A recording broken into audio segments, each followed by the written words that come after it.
You've clicked on this video because you want to know about melatonin, and I'm going to give it to you.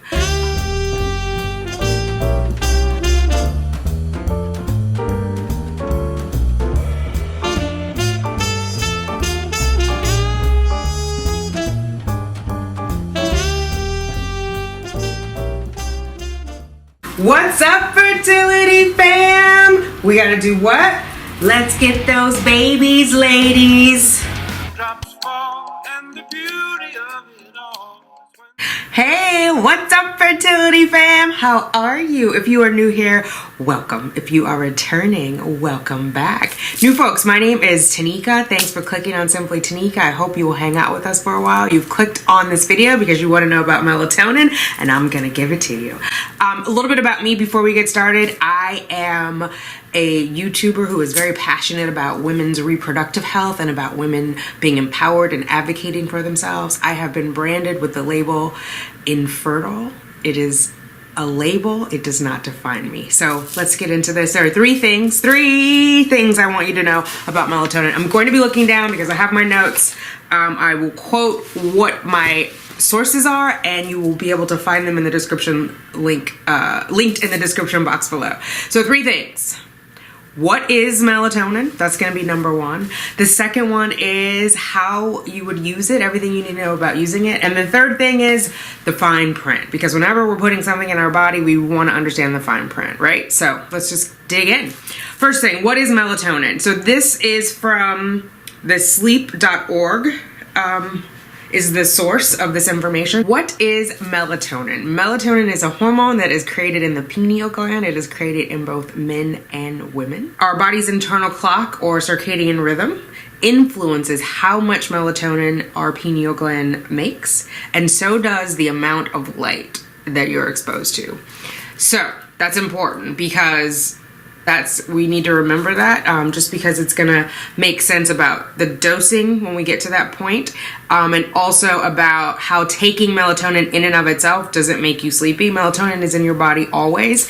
It increases in the darkness, it decreases in light. Okay? Typically, melatonin levels start to rise in the mid to late evening as the sun has set, and they stay elevated for most of the night while we're in darkness. If we put on a sleeping mask, that puts us in darkness as well, right? So that would help increase melatonin and help deepen our sleep. I've recently put in blackout curtains in my room, and I'm wearing an eye mask. It is helping tremendously with my sleep, in addition to melatonin. But that helps me get that increase, and also helps what I'm taking be triggered in my mind faster. And so darkness helps support the melatonin.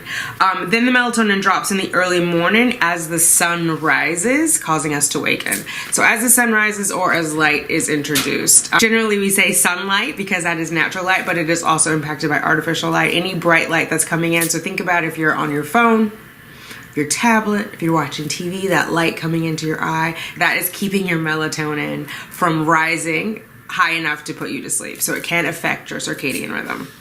All right, so that's number one. Now we're moving on to number two. This source of this information is verywellhealth.com.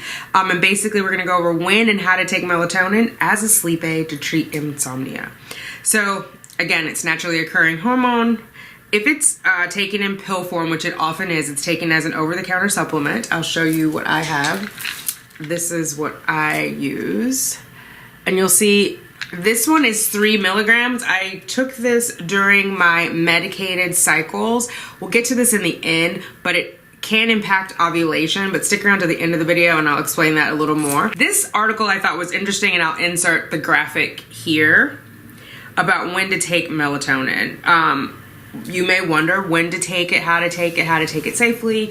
So this is why I said it was key to remember that light impacts melatonin. So let's say you're a troubled sleeper, which is described as you have difficulty falling asleep and you need to wake up early. When would you take melatonin? According to Very Well Health, you would take it 30 minutes before your bedtime. And it's saying here, use the lowest possible dose. There's a little asterisk. Use the lowest possible dose, effective dose, so 1 to 2 milligrams per day. Again, I took the 3 milligrams during my IVF and during my medicated assisted reproductive technology cycles to make my baby, and I'll tell you about that a little bit later. But if you're not on a medicated cycle, if you're not even actively TTC, if you're just a woman who's curious about melatonin, who's having trouble sleeping, you want to take the lowest dose possible, consult with your doctor. But this document is recommending 1 to 2 milligrams per day. Higher doses should be determined in conjunction with your doctor, absolutely.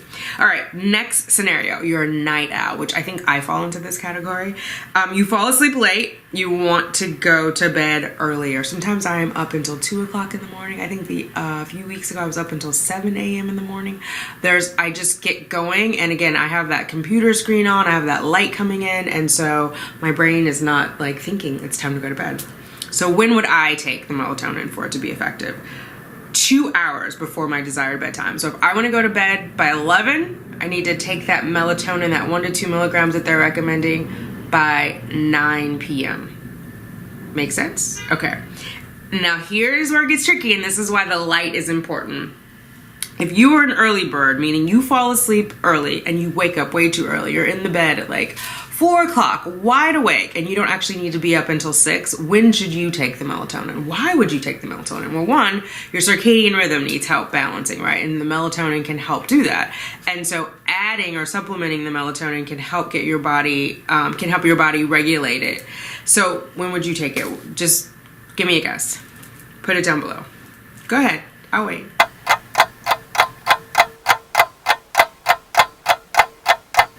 In the morning. You're going to take it when you wake up, that 1 to 2. You're going to take it when you wake up. It's going to help you fall asleep later in the afternoon because you've got now a spike in your melatonin. And so at the end of the day, you may go to bed a little bit later and you may sleep in a little bit later. So instead of waking up at 4 a.m., you wake up at 5:30, 6 when you are meant to get up. Interesting, right? That's why it's important to remember just taking the melatonin alone will not make you sleepy in and of itself. There's a relationship with the light. And I stress that because I've spoken with ladies who are like, oh, I didn't want to take it because I didn't want to be sleepy or I had other things to do. It's not a sleeping pill. It's not something that in and of itself is just going to make you go to sleep. There are other things besides sleeping pills, like my acupuncturist recommended magnesium citrate for me, which I have taken when I needed to go to sleep and needed to be knocked out, because I'm not that disciplined and I will be on my phone, on social media, Instagramming with you guys or whatever, and that magnesium will put you out. It will also clear out your bowels, but that is another video. Okay. So dosage, I've already talked about. The 1 to 2 milligrams, you want to take the lowest dosage possible. Consult with your doctor and say, this is what I'm doing, just so that you can get feedback on what is going on. I would say consult with your doctor on all things just to be safe. There are other conditions you may have that I'm not covering, I'm not aware of. Conditions you have that you don't know could be impacted by melatonin, so it's never a bad thing. And a lot of us now have like insurance where you can do doctor on demand and you just like FaceTime your doctor. You don't even have to go in, so it doesn't hurt to consult. Dr. Google doesn't count. All right, when to take it. So we're gonna go over this again. The 3 things. If you have trouble falling asleep, take it 30 minutes before bedtime. If you are a night owl, take it 2 hours or several hours before your desired bedtime. If you naturally fall asleep at 2, you desire to go to bed at 11, consider taking it as early as 9. If you have symptoms of advanced sleep phase syndrome, where there's a strong desire to fall asleep and wake up several hours too early, take it in the morning upon awakening. This condition is relatively rare, perhaps affecting less than 1% of people. If considering using it in this way, it says consult with a sleep physician for guidance. So there you have it. So as when to take it, is it as soon as you wake up? Is it 2 hours after you wake up? Just, you can go, I'll again have the link to this article below. You can print it out and take it to your doctor or to a sleep physician. Okay, is it safe to take it every night? Melatonin is extremely safe. Again, it will delay your ovulation. I have experienced that. I will talk about that in the fine print section when we get to number 3. It's a hormone that's made by your body. I'm repeating it because this article also says it. I think that is important because the first article said it. You want to look for, when you're doing research, consistent themes from different reference points. That way it has more validity to it. If there are contradicting statements, which it happens in the medical field. It's a science. You're always sort of testing, learning, having a hypothesis of something. It's not the end of the world. But the more correlating or corresponding data that you can find, it's obviously better. They're in agreement. So it's naturally occurring. It's not habit forming. You will not become addicted or dependent on it, which is important. I know that is not true for some sleeping pills. Same thing with magnesium. You won't become addicted to that either. It's something that is in the body. Again, it will clear out your bowels, so just be prepared. So there is some caution advised in children and pregnant women due to its potential effects on other hormones. Side effects are not usually problematic, but these will resolve with the discontinuation of the medication. So it is safe for children if you are pregnant or nursing. As always, with anything you're going to take, consult with your physician. And they're saying here, very well is saying if your insomnia persists, speak with a speech. If your insomnia persists, speak with a sleep specialist and determine if there's any other conditions going on, like sleep apnea, right? You don't want to just self-medicate and not know exactly what's going on with you. So I think that is it. Again, they've reiterated here, you should also ensure that you have ample light exposure at the opposite time of taking your melatonin, morning or night, from when you take it. So if you take it at night, you want to make sure in the daytime you have ample light exposure. Natural light is preferable. So if you're outdoors or if you're sitting in a window, which also gets you that vitamin D, girl, but also artificial light counts. So as much natural light as possible. Like, I wouldn't say sit in front of your computer all day and call it a wrap as far as calling that ample light, for a number of other reasons of why that light is not healthy for you. Try to get as much natural light as possible. And the light exposure is especially true for night owls. So people like me, it's good to get out and get some exercise in the morning, which is a little challenging to do. I live in New York. It's cold. I don't always want to get up, but maybe I'm like 15 minutes earlier and I just take a longer route to the subway just so I get light on me. You can figure out what works for you, but those are some recommendations. Melatonin is sold as a supplement. It's available without prescription. It's not regulated by the FDA. And that is important because depending on the manufacturer, meaning it's not standardized, so production quality standards are not enforced. It may from one manufacturer to the other vary. Just make sure you're buying it from a reputable company. I think in all the supplements, especially us women who are trying to conceive, we take a lot of supplements. It's the same thing here in the US. There's not a canned recipe for it like there would be for a Zoloft, where it's highly regulated and they know it has to be, the specifications have to be exact or within an exact range. That is not the case for over-the-counter supplement. All right, the in-depth, the nitty-gritty, the what's the what on the melatonin. What's the bottom line on melatonin? This source is from the National Center for Complementary and Integrative Health, which is a part of the U.S. Department of Health and Human Services National Institute of Health. So there are multiple institutes of health. This one is the National Center for Complementary and Integrative Health. So there we go. That's the source. Again, I'll put the link down below in the description box. Who will benefit from melatonin? Melatonin supplements may help some people with certain sleep disorders, including jet lag, sleep problems related to shift work. So if you work the third shift, or if you are 4 days on, 3 days off, just anything that is not a 9 to 5, your sleep pattern may be disrupted. If you work all nights and then your days off, you're up at 6 a.m. or whatever else is going on. So if you work shift work, if you have the delayed sleep phase disorder, one in which people go to bed but can't fall asleep until hours later, and insomnia, there's the night owl like me, where I have trouble just falling asleep, and then I have trouble getting up because I went to bed late. So I'm a good candidate for melatonin. What do we need to know about the safety of the melatonin supplements? Melatonin supplements appear to be safe in short-term use. There are no studies on long-term use for them. So it is just if you're having a sleep slump, but not a long-term, if years and years or months and months are going on, you definitely need to speak with someone and find out what's going on with your body. But if you're just really tired and have had a couple weeks of not sleeping really well and want to get caught up on your sleep, try out the melatonin. Again, consult with your doctor. I am not a doctor. Dr. Google does not count either. What is melatonin? Again, it's reiterating what we've gotten from the first two articles. What the science says about the effectiveness of melatonin. Studies suggest that melatonin will help with these sleep disorders, jet lag, delayed sleep phase disorder, shift work order. So jet lag caused by rapid travel across several time zones. I always call it time travel. Its symptoms include disturbed sleep, daytime, fatigue, indigestion, and a general feeling of discomfort.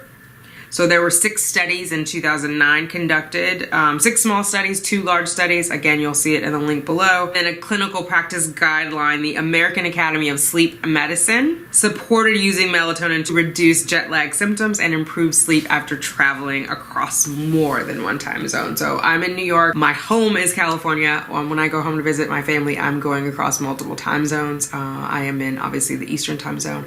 Then I've got to cross over Central and Mountain to get to Pacific. So I'm going across 4.